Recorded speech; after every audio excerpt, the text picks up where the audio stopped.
ਗੱਲਬਾਤ है। हुण कुछ गल करांगे ईरान ते अमरीका दे मामलात उत्ते। अच्छा, मैं चाहांगा जरा ईरान के हवाले नाल ही दस दिओ, क्योंकि एक साबिक अमरीकी सफीर का तुसीं भी वेखिया होएगा इंटरव्यू है, ਉਹਦੇ ਵਿੱਚ ना ਉਹਨਾਂ ਦਾ ਜਿਹੜਾ ਹੈ ਉਹ ਡਾਨ ਸ਼ੈਪਰ ਹੋਏ, ਉਹਨਾਂ ਇਹ ਕਿਹਾ ਕਿ ਜੀ ਖਾਮਨਈ ਦੇ ਕਤਲ ਦੇ ਹਵਾਲੇ ਨਾਲ ਵੀ ਉਹਨਾਂ ਗੱਲ ਕੀਤੀ, ਤੇ ਨਾਲ ਇਹ ਵੀ ਕਹਿ ਰਹੇ ਨੇ ਕਿ ਜੀ ਅਮਰੀਕਾ ਜਿਹੜਾ ਉਹ ਇੱਕ ਵਾਰੀ ਫਿਰ ਵੀ ਹਮਲਾ ਕਰ ਸਕਦਾ ਹੈ। ਤੇ ਕੀ ਨਜ਼ਰ ਆ ਰਿਹਾ ਹੈ, ਉਹ ਇਹ ਕਹਿ ਰਹੇ ਨੇ ਕਿ ਜੀ ਅਮਰੀਕਾ ਬੇੜਾ ਸ਼ਾਇਦ ਉਹ ਵੀ ਆ ਰਿਹਾ ਮਸ਼ਰਕ ਵਸਤਾ 'ਚ ਮਾਮਲਾਤ ਦੁਬਾਰਾ ਜਿਹੜਾ ਹੈ ਉਹ ਖਰਾਬ ਹੋਣ ਜਾ ਰਹੇ ਨੇ। ਤੇ ਇਸ ਹਵਾਲੇ ਨਾਲ ਦੱਸੋ ਜ਼ਰਾ ਕੀ ਸੂਰਤ ਹਾਲ ਹੈ। देखिए, खामनाई ਜਿਹੜੀ ਰਜੀਮ ਹੈ ਉਹਨੂੰ ਤੇ ਪਿਛਲੇ 40 ਸਾਲ ਤੋਂ ਖਤਮ ਕਰਨ ਦੀ ਕੋਸ਼ਿਸ਼ ਹੋ ਰਹੀ ਹੈ।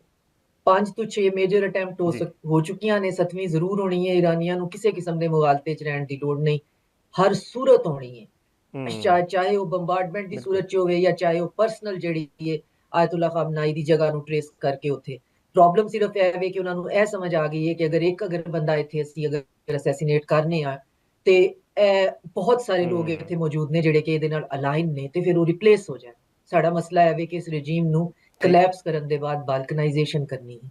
ਜਿਹੜੇ ਰੀਸੈਂਟ ਜਿਹੜੇ ਪ੍ਰੋਟੈਸਟ ਨੇ ਉਹਨਾਂ ਵਿੱਚ ਜਿਹੜੇ ਚੰਦ ਕਾਰੋਬਾਰੀ ਲੋਕ ਬਾਹਰ ਨਿਕਲੇ ਸਨ ਜਿਨ੍ਹਾਂ ਦਾ ਪ੍ਰੋਬਲਮ ਇਹ ਸੀ ਕਿ ਜੀ ਡਾਲਰ ਦੀ ਕੀਮਤ ਬਹੁਤ ਡਿੱਗ ਗਈ ਹੈ, ਜਿਹੜੀ ਕਿ ਸੁਪਰਫਿਸ਼ਲੀ ਉਹਨੂੰ ਖਰੀਦ ਕੇ ਉਹ ਵੀ ਉਹਦੇ ਬਾਰੇ 'ਚ ਵੀ ਆਉਂਦੇ ਨੇ ਕਿ UAE ਵਿੱਚ ਉਹਦਾ ਖਰੀਦੋ ਫਰੋਖਤ ਹੋਇਆ ਸੀ ਤੇ ਉਹ ਇੱਕਦਮ ਉਹਨੂੰ ਮਾਰਕੀਟ ਵਿੱਚ ਸੁੱਟਿਆ ਇਰਾਨੀ ਡਾਲਰ ਨੂੰ ਤੇ ਉਹਦੀ ਕੀਮਤ ਬਹੁਤ ਡਿੱਗ ਪਈ 40%। ਤੇ ਨਾਲ ਪੇਜ਼ੇਸ਼ਕਿਆਨ ਨੇ ਆਖਿਆ ਕਿ ਜਿਹੜੇ ਆਪਣੇ ਉਹਨਾਂ ਦੇ ਮਰਚੈਂਟਸ ਨੇ ਉਹਨਾਂ ਨੂੰ ਹਕੂਮਤ ਡਾਲਰ ਦਿੰਦੀ ਹੈ ਕਿਉਂਕਿ ਉਹਨਾਂ ਤੇ ਸੈਂਕਸ਼ਨਸ ਨੇ, ਉਹ ਓਪਨ ਮਾਰਕੀਟ 'ਚ ਡਾਲਰ ਖਰੀਦ ਨਹੀਂ ਸਕਦੇ ਤੇ ਕਾਰੋਬਾਰ ਵਾਸਤੇ ਇਰਾਨੀ ਹਕੂਮਤ ਆਪਣੇ ਕਾਰੋਬਾਰੀਆਂ ਨੂੰ ਡਾਲਰ ਜਿਹੜੀ ਹੈ ਉਹ ਪ੍ਰੋਵਾਈਡ ਕਰਦੀ ਹੈ।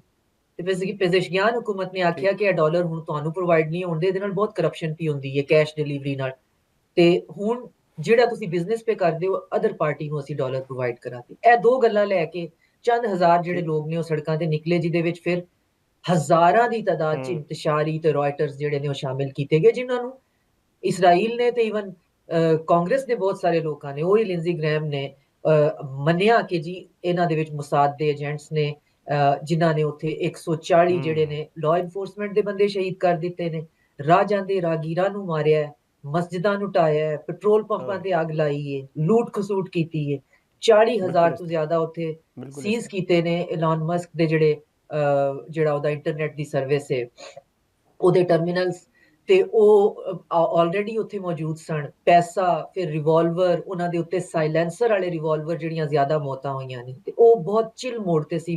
ਪੂਰਾ ਵੈਸਟਰਨ ਮੀਡੀਆ ਸਾਨੂੰ ਇਹੀ ਪਿਆ ਦੱਸਦਾ ਸੀ ਕਿ ਬਸ ਇਹ ਮੁੱਲਾ ਰਜੀਮ ਜਿਹੜੀ ਹੈ ਇਟ ਹੈਜ਼ ਗੋਨ ਤੇ ਅਸੀਂ ਬਸ ਆਏ ਤੇ ਰਜ਼ਾ ਸ਼ਾਹ ਪਹਿਲਵੀ ਦਾ ਪੁੱਤਰ ਬਿਲਕੁਲ ਤਿਆਰ ਹੋ ਕੇ ਆਪਣੀ ਤਕਰੀਰ ਵੀ ਲਿਖ ਕੇ ਬੈਠਾ ਸੀ, ਲੇਕਿਨ ਅਲਟੀਮੇਟਲੀ ਹੋਇਆ ਹੈ ਕਿ 6ਵੇਂ-7ਵੇਂ ਦਿਨ ਈਰਾਨੀ ਜਿਹੜੇ ਨੇ ਉਹ ਸੜਕਾਂ ਤੇ ਨਿਕਲ ਆਏ ਹਕੂਮਤ ਦੇ ਹੱਕ 'ਚ ਪ੍ਰੋਟੈਸਟ ਕਰਨ ਵਾਸਤੇ ਤੇ ਉਹਨੇ ਪੂਰੇ ਡਾਇਨਾਮਿਕਸ ਹੀ ਚੇਂਜ ਕਰ ਦਿੱਤੇ।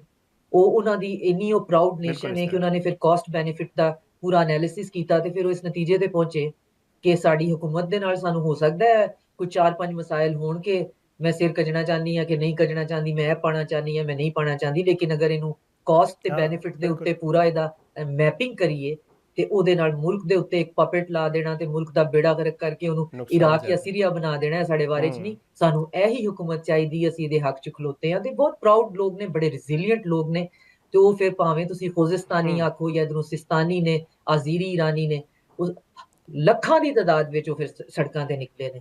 ਫਿਰ ਇਹਨਾਂ ਨੂੰ ਥੱਲੀ ਪੈ ਗਈ ਹੈ ਕਿ ਹੁਣ ਅਸੀਂ ਕੀ ਕਰੀਏ ਨਾ, ਫਿਰ ਇਹ ਥੋੜੇ ਜਿਹੇ ਬੈਕ ਫੁੱਟ ਤੇ ਗਏ ਨੇ। ਲੇਕਿਨ ਕੱਲ ਦੀ ਖਬਰ ਹੈ ਵੇ ਕਿ ਜਿਹੜਾ USS ਇਹਨਾਂ ਦਾ ਵੱਡਾ ਬੈਟਲ ਕੈਰੀਅਰ ਹੈ ਕੋਈ, ਉਹ ਇਬਰਾਹਿਮ ਲਿੰਕਨ, ਉਹ ਦੁਬਾਰਾ ਇਹਨਾਂ ਨੇ ਜਿਹੜਾ ਈਰਾਨ ਦੇ ਪਾਣੀਆਂ ਦੀ ਤਰਫ ਜਿਹੜਾ ਨਾ ਉਹਨੂੰ ਉਹ ਆਉਂਦਾ ਪਿਆ ਤੇ ਉਹ ਇਹ ਪਿੱਛੇ ਰਹਿ ਹੀ ਨਹੀਂ ਸਕਦੇ। ਈਰਾਨ ਇਹਨਾਂ ਦੀ ਆਖਰੀ ਲਿੰਚਪਿਨ ਹੈ। ਇਹਨਾਂ ਨੇ ਈਰਾਨ ਦੇ ਨਾਲ ਕੁਛ ਨਾ ਕੁਛ ਕਰਨਾ ਹੀ ਕਰਨਾ ਹੈ। ਹੁਣ ਡਿਪੈਂਡ ਇਹ ਕਰਦਾ ਹੈ ਕਿ ਈਰਾਨ ਆਪਣੇ ਆਪ ਨੂੰ ਕਿੰਨਾ ਇਨਸੂਲੇਟ ਕਰਦਾ ਹੈ, ਕਿੰਨਾ ਕੰਸੋਲੀਡੇਟ ਕਰਦਾ ਹੈ। ਅਗਰ ਜਿਹੜੇ ਸਟਾਰਲਿੰਕ ਦੇ ਟਰਮੀਨਲ ਰਸ਼ੀਆ ਦੀ ਹੈਲਪ ਦੇ ਨਾਲ ਇਹਨਾਂ ਨੇ ਡਿਟੈਕਟ ਕਰ ਲਏ ਨੇ, ਹਜ਼ਾਰਾਂ ਦੀ ਤਾਦਾਦ ਵਿੱਚ ਜਿਨ੍ਹਾਂ ਨੇ ਵਿੱਚੋਂ ਗੱਦਾਰ ਫੜ ਲਏ ਨੇ, ਕਿ ਅਗਲੀ ਦਫਾ ਵੀ ਇਹ ਫੜ ਸਕਣਗੇ। ਤੇ ਮੇਰਾ ਸਵਾਲ ਉਹਦੇ ਤੋਂ ਪਹਿਲਾਂ ਇਹ ਵੀ ਹੁੰਦਾ ਕਿ ਆਖਿਰ 40,000 ਸਟਾਰਲਿੰਕ ਦੇ ਟਰਮੀਨਲ ਮੁਲਕ ਦੇ ਵਿੱਚ ਸਮਗਲ ਹੁੰਦੇ ਹੋਣ ਤੇ ਉਸ ਮੁਲਕ ਦੀਆਂ ਇੰਟੈਲੀਜੈਂਸ ਏਜੰਸੀਜ਼ ਨੂੰ ਪਤਾ ਹੀ ਨਾ ਲੱਗੇ। ਉਸ ਮੁਲਕ ਦੇ ਅੰਦਰ 3 ਤੋਂ 4 ਕਨਾਲ ਦਾ ਜਿਹੜਾ ਘਰ ਹੁੰਦਾ ਨਾ, ਇਸ ਘਰ ਦੇ ਸਾਈਜ਼ ਵਿੱਚ ਡਰੋਨ ਮੈਨੂਫੈਕਚਰਿੰਗ ਦੀਆਂ ਫੈਕਟਰੀਆਂ ਲੱਗੀਆਂ ਹੋਣ ਤੇ ਉਸ ਮੁਲਕ ਦੀ ਇੰਟੈਲੀਜੈਂਸ ਏਜੰਸੀ ਨੂੰ ਪਤਾ ਹੀ ਨਾ ਹੋਵੇ। ਮੇਰਾ ਇਹ ਖਿਆਲ ਹੈ ਕਿ ਪਿਛਲੀ ਦਫਾ ਵੀ ਦੇ ਵਰ ਕਾਟ ਸਲੀਪਿੰਗ ਬਿਹਾਈਂਡ ਦਾ ਵੀਲ ਤੇ ਇਸ ਦਫਾ ਵੀ ਇਹਨਾਂ ਦਾ ਇੰਟੈਲੀਜੈਂਸ ਦਾ ਫੇਲੀਅਰ ਬਹਰਾਲ ਮੌਜੂਦ ਹੈ, ਲੇਕਿਨ ਇਹ ਉਹਦੇ ਤੋਂ ਬਾਹਰ ਨਿਕਲ ਆਉਂਦੇ। ਕੌਮ ਬੜੀ ਰੈਜ਼ੀਲੀਐਂਟ ਹੈ, ਲੇਕਿਨ ਇਹਨਾਂ ਦੇ ਅਟੈਕ ਬਹੁਤ ਸਖਤ ਹੁੰਦਾ ਹੈ ਇਹਨਾਂ ਦੇ ਉੱਤੇ। ਇਹਨਾਂ ਨੇ ਨੈਟਵਰਕ ਨੂੰ ਜੈਮ ਕੀਤਾ, ਆਪਣੇ ਨੈਟਵਰਕ ਨੂੰ ਬਲੌਕ ਕੀਤਾ, ਕਮਿਊਨੀਕੇਸ਼ਨ ਖਤਮ ਕੀਤੀ, ਲੇਕਿਨ ਉਹ ਕਮਿਊਨੀਕੇਸ਼ਨ ਖਤਮ ਹੋ ਹੀ ਨਹੀਂ ਸੀ ਸਕਦੀ। ਬਾਹਰੋਂ ਆਉਣ ਵਾਲੇ ਆਰਡਰ, ਅੰਦਰ ਵਾਲੇ ਇੰਤਸ਼ਾਰੀ, ਸਭ ਦਾ ਦਰਮਿਆਨ ਰਾਬਤਾ ਜਿਹੜਾ ਸੀ ਉਹ ਸਟਾਰਲਿੰਕ ਦੀ ਵਜ੍ਹਾ ਤੋਂ ਸੀ। ਤੇ ਸਟਾਰਲਿੰਕ ਬੈਨ ਉਹ ਬਲੌਕ ਨਹੀਂ ਹੋ ਸਕਦਾ। ਉਹਨੂੰ ਬਲੌਕ ਕਰਨ ਦੀ ਕੈਪੈਸਿਟੀ ਸਿਰਫ ਚਾਈਨਾ ਤੇ ਰਸ਼ੀਆ ਕੋਲੇ, ਕਿਉਂਕਿ ਯੂਕਰੇਨ 'ਚ ਵੀ ਵੈਸਟ ਨੇ ਸਟਾਰਲਿੰਕ ਹੀ ਦਿੱਤਾ ਹੋਵੇ ਤੇ ਉਹ ਰਸ਼ੀਆ ਦੀ ਹੈਲਪ ਨਾਲ ਬਲੌਕ ਹੋਇਆ। ਲੇਕਿਨ ਇਹ ਬਿਲਕੁਲ ਟੇਬਲ ਤੇ ਵੇ ਕਿ ਈਰਾਨ ਤੇ ਅਟੈਕ ਹੋ ਸਕਦਾ ਵੇ। ਇਹ ਬਿਲਕੁਲ ਟੇਬਲ ਤੇ ਵੇ ਕਿ ਈਰਾਨ ਨੇ ਅਗਰ ਆਪਣੇ ਰੀਜਨ ਦੇ ਵਿੱਚ ਲੋਕਾਂ ਦੇ ਨਾਲ ਆਪਣੀ ਕੈਪੈਸਿਟੀ ਬਿਲਡਿੰਗ ਨਾ ਕੀਤੀ ਤੇ ਮਦਦ ਦੀ ਆਵਾਜ਼ ਨਾ ਲਾਈ, ਕਿਉਂਕਿ ਈਰਾਨੀਆਂ ਦਾ ਵੀ ਬਹੁਤ ਪ੍ਰੋਬਲਮ ਹੈ, ਦੇ ਡੋਂਟ ਆਸਕ ਫॉर ਹੈਲਪ।